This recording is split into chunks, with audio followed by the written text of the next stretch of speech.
Hello and welcome to Module 3, Unit A, entitled What is Evidence?, in which we'll be looking at a hierarchy of evidence. So we've briefly mentioned the role of local evidence, and it's nicely displayed in this particular graphic, again from the core reading from the support resource by Lavis. So here we see two inputs feeding into a decision. We have on the one hand, the left-hand side, systematic reviews that allow us to make judgments about the impacts of policies. And then from the other side, for the right-hand side, we have local evidence, which allows us to make judgments about those factors that may modify the effectiveness of an intervention locally. Things like the needs of the local population, their values, local information about costs, and the availability of resources such as skills and equipment.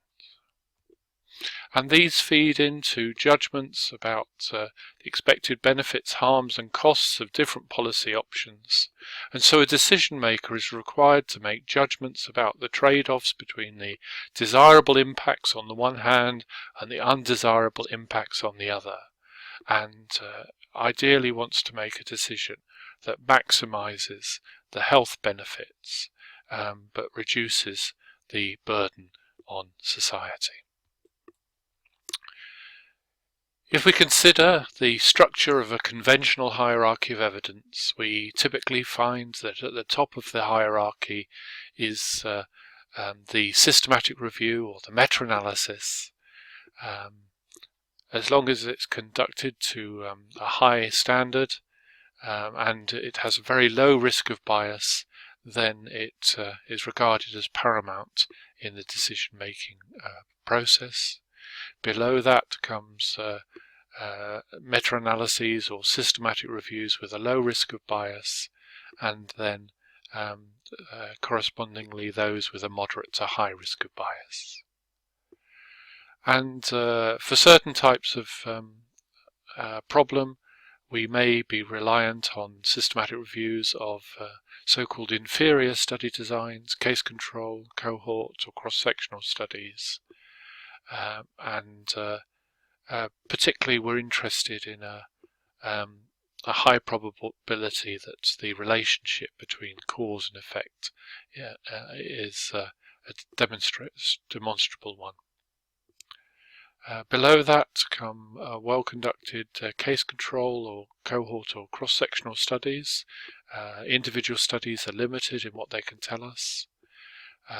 And of course, then we access lower study types like non-analytical studies, case reports, case series, and descriptive cross-sectional studies. But although this is a conventional hierarchy of evidence, you can see that it rather discriminates against the value of expert opinion. This is almost a counter-argument against the influence that experts formerly had in the decision-making process.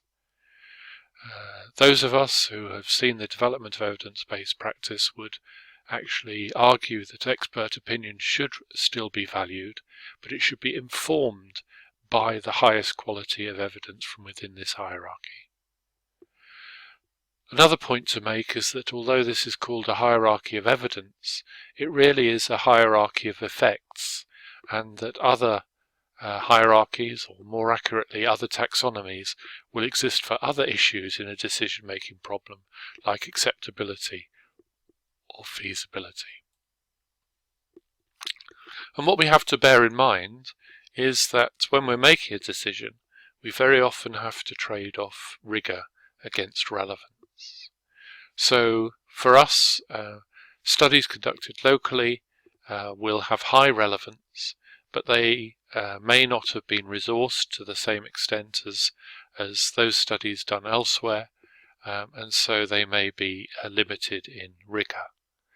On the other hand, a systematic review may cover many countries of the world, but if they don't cover contexts similar to our own, then they will be found to be lacking with regard to relevance.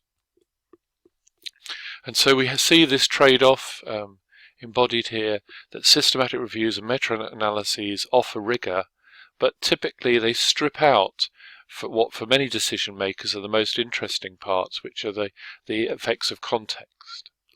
By bringing in local evidence, we can reintroduce that context, and so what we're trying to achieve is what we might call contextually sensitive decision making. And this is nicely illustrated, the way that you remove context for systematic reviews and then re-add context in order to make local decisions by this cartoon of dehydrated water that just requires water to be added to reconstitute it. Excuse me. In terms of the local evidence that's needed, we will require local evidence in order to clarify the exact nature of the problem, to help us to judge which options are appropriate for addressing the problem locally, to assess barriers with regard to implementing options, and also to enable us to make assessments of implementation strategies. Here we have an example that malaria treatment in many countries, malaria policies have served to replace chloroquine with sulfadoxypyrimethamine as a first-line drug for malaria treatment, and the reason for that is because of growing levels of resistance by parasites to chloroquine. And in Tanzania, the change to treatment policies was based on local evidence of a cure rate of only 40% for chloroquine compared to 85 to 90% for sulfadoxine. And so the local evidence on the problem was drawn from what we call sentinel sites, chosen sites that collected data and linked to the needs assessment with regard to malaria morbidity and mortality, and that enabled the combination of evidence on effectiveness with local data to produce a contextually sensitive decision. We can illustrate the process that you might go through to find locally relevant evidence. In this particular case, we went to the PubMed clinical queries option. We typed in malaria, chloroquine, and Africa, and that finds us studies of the therapy. It finds us systematic reviews and also genetic studies. And of course, that was at the level of Africa. More granularity could be offered by adding a specific country. The amount of evidence available is reduced, although still sizable. So we have 147 clinical studies, therapy studies, 4 systematic reviews, and a smaller number of medical genetic studies. And so we could do something similar with a topic that perhaps would be more meaningful for you. So rather than looking at growth retardation across the globe, we may want to narrow to contexts that are closer to our own. In this case, we've added the terms growth retardation, the technical terms for stunting, and Africa, and so we get a picture of the evidence available in that context. Again, we could narrow to a more granular level by moving down from Africa to Ethiopia, and the number of studies there is much smaller, but as we will see, one of those studies from Food and Nutrition Bulletin can be very important in helping us to conceptualize the problem. And when we look at that particular study, we see that it identifies particular priorities for the country.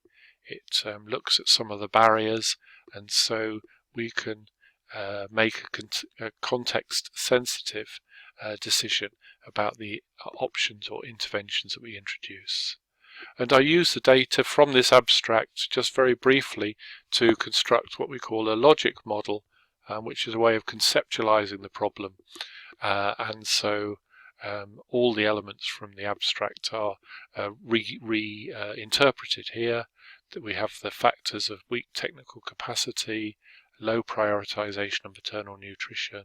We have the desired state of context-sensitive interventions, and we have external factors as well as the various outcomes that we're trying to achieve, or if they're negative, to avoid.